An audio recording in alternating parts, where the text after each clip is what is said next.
1953. A British high street wakes before sunrise. The milkman's bottles clink. The coalman's boots scrape on cobblestones.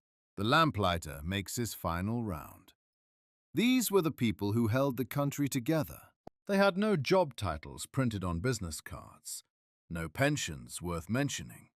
Yet without them, factories would not run, streets would stay dark, and families would go cold through winter. Before alarm clocks were cheap or reliable, someone had to wake the workers.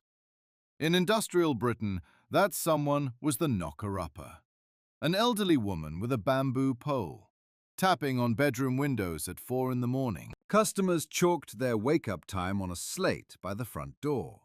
The knocker-upper memorized every address, every time. Mrs. Waters, a knocker-upper in northern England, told a Canadian reporter about her method in 1878. Mary Smith of East London used a pea shooter. Her daughter, also called Mary, followed in her footsteps. She became one of the capital's last knocker-uppers.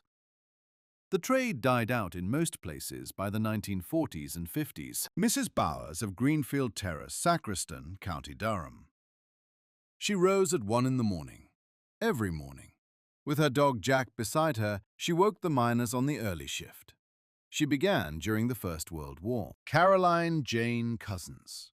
Born in Dorset, 1841, known as Granny Cousins.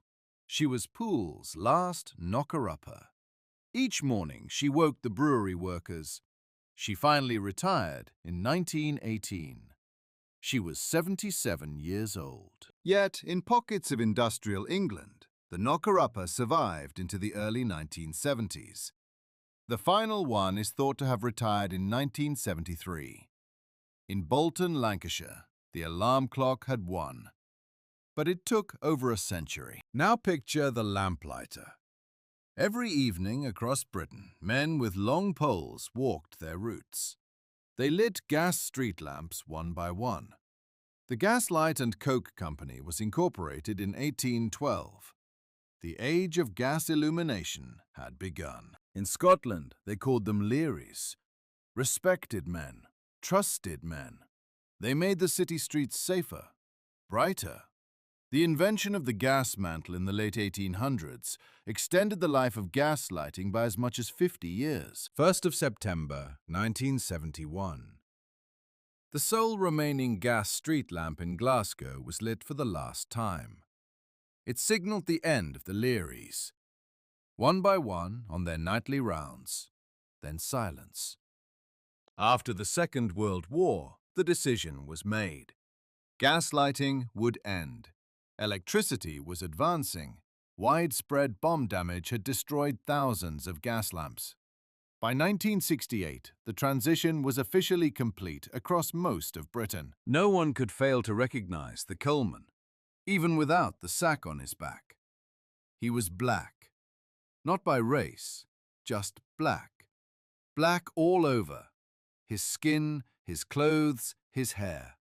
Coal dust soaked into everything. Coal arrived monthly, stored in a bunker outside the back door, fetched in coal scuttles as needed.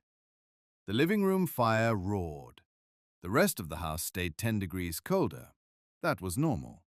That was life in Britain. Around 1953, in freezing weather, coalmen lit small fires under their lorry engines to thaw them out. Otherwise, a core plug could blow. Antifreeze may not have existed for them, and if it did, they never received any. December 1952. London's Great Smog killed 4,000 people by official count, probably 12,000 according to later research. The government's hand was forced. The Clean Air Act of 1956 changed everything. Coal smoke from homes would be outlawed. Central heating took off in Britain from the early 1970s. By 2004, only 7% of homes lacked it. The coalman's rounds grew shorter. His customers vanished, street by street, town by town. Every evening, the coalman stood at the kitchen sink for a thorough wash, a nightly ritual. His grandson remembered one thing above all else: the smell. The deep, earthy, unmistakable smell of coal on working clothes. The rag and bone man. His cry echoed down every street. He collected what nobody wanted. Scraps of cloth became cardboard. Broken glass was melted and repurposed. Old metal found new life.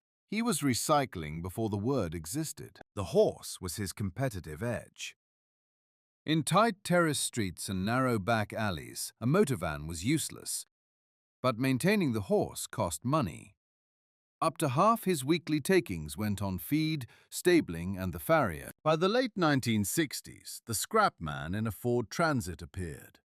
The van changed everything. It could cover 10 times the distance of a horse in a single day. By 1965, only a few hundred rag and bone men remained in London. The milkman arrived before breakfast. His horse-drawn cart carried churns of fresh milk. His schoolgirl daughter helped with the rounds. Bottles clinked on doorsteps across Britain. For decades, that sound was the first thing millions heard each morning. Delivering milk every day required small urban dairies and dense populations. Unpasteurized milk spoiled quickly. But then came homogenization, pasteurization, refrigerators in every kitchen, supermarkets selling milk with a longer shelf life. The milkman became unnecessary. Shopping changed from visiting the grocer, the butcher, the cheese shop, to one stop at a supermarket. The supermarket also sold milk. Leaving milk in an unrefrigerated cooler on the doorstep started to seem like a questionable choice. The Hello Girls, that was their name. Women employed by the General Post Office to connect every telephone call in Britain. They answered with 2 words, "Number, please," then pushed a jack into the lamp socket. Precision, speed, patience. Pam Lomas worked at the Congleton Telephone Exchange from 1954 to 1961. 10 positions. Each operator had subscriber numbers in front of her. When a lamp lit up, she pushed a jack in, connected one life to another. The post office realized women were more skilled and reliable than the messenger boys who first did the job. It gave women economic independence, an identity outside the home. Then automation arrived and unplugged the cords for the last time. The clippy. The bus conductor with a ticket machine round her neck, master of the lower deck. She was the unofficial tour guide, the comedian, the caretaker of the capital. She helped mothers lift prams onto the open platform. The last regular routemaster service ran on Route 159, from Marble Arch to Streatham. Conductor operations ceased on the 9th of December 2005.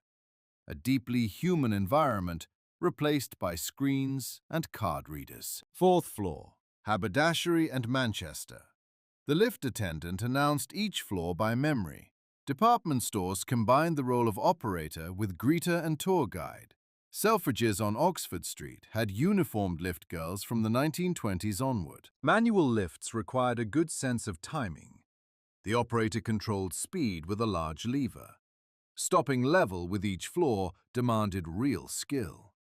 Overshoot or undershoot, and a customer could stumble. When automatic lifts arrived in the 1930s, the profession began its slow decline across Britain. The telegram boy, uniformed, between 10 and 18 years old, employed by the General Post Office, he pedaled through urban streets carrying urgent messages. A telegram could mean anything: a birth, a death, a son missing in action. The boy on the bicycle carried the weight of nations. During both wars, the sight of a telegram boy at the door stopped hearts. Families dreaded his knock. The demand for telegram boys fell when companies began reading messages over the telephone instead. Technology erased the role. But the memory of that knock on the door never faded. The tallyman. He came every week, sold bedding and clothing door to door, collected payments on the never, hire purchase. Families who wanted to share in the consumer boom of the 1950s had no other choice. 5 pence per week for every pound in value owed. These stories of ordinary working people must not be forgotten. If you value documentaries preserving British history and the lives of those who kept this country running, please subscribe to this channel. Press the bell icon for notifications. Like and share. Help ensure these voices echo through generations. Customers appreciated the weekly collections. The discipline it imposed on tight budgets mattered more than the system's high costs. There was great intergenerational loyalty. Grandmothers used the same tallyman as their granddaughters.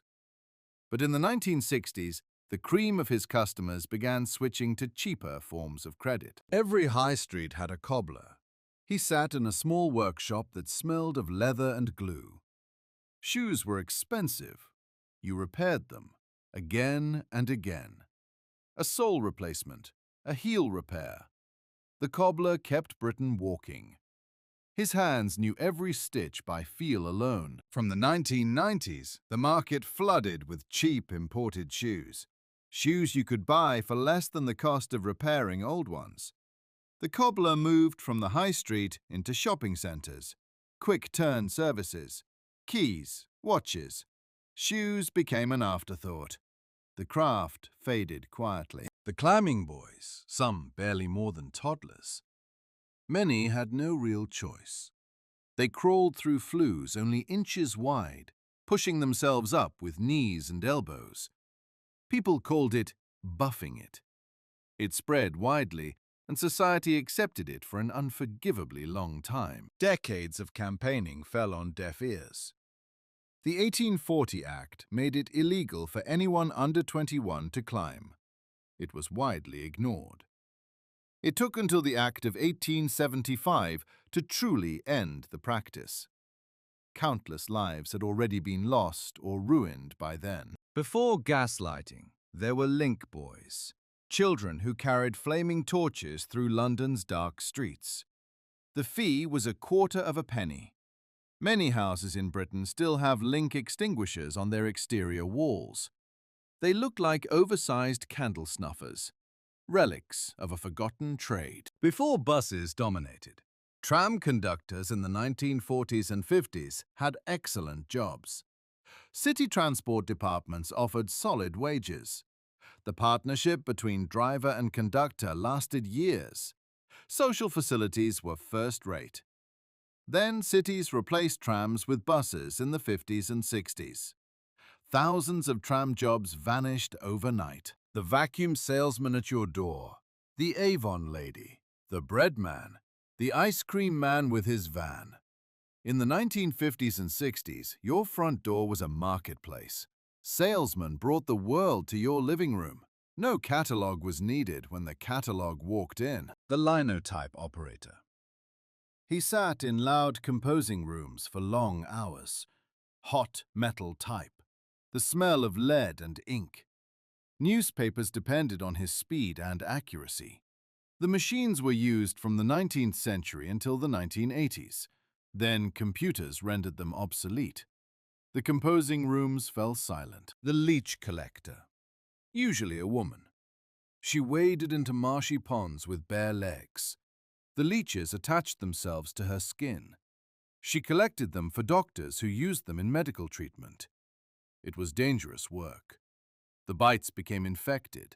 The cold water brought illness. Yet the demand was constant. Pin setters.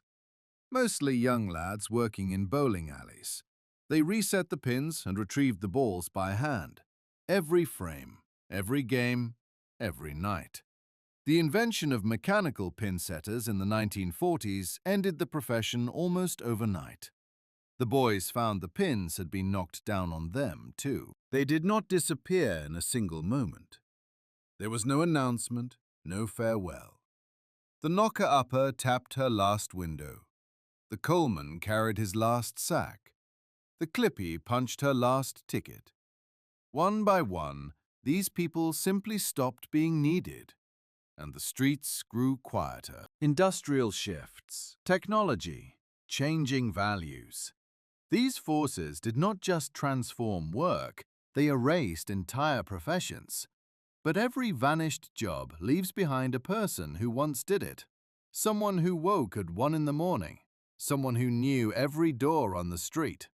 Someone who mattered. In London today, 5 men still maintain the last remaining Victorian gas lamps, a tradition dating back to 1812. They are the final lamplighters. Not quite workers anymore, more like keepers of a flame. A living reminder that some things refuse to die. They only fade. Gone, but not forgotten. They did not just do a job. They held the country together. The knocker-upper, the coalman, the lamplighter, the clippie, the milkman, the rag-and-bone man. Their legacy remains in the human touch they brought to every street, to every door, to every life.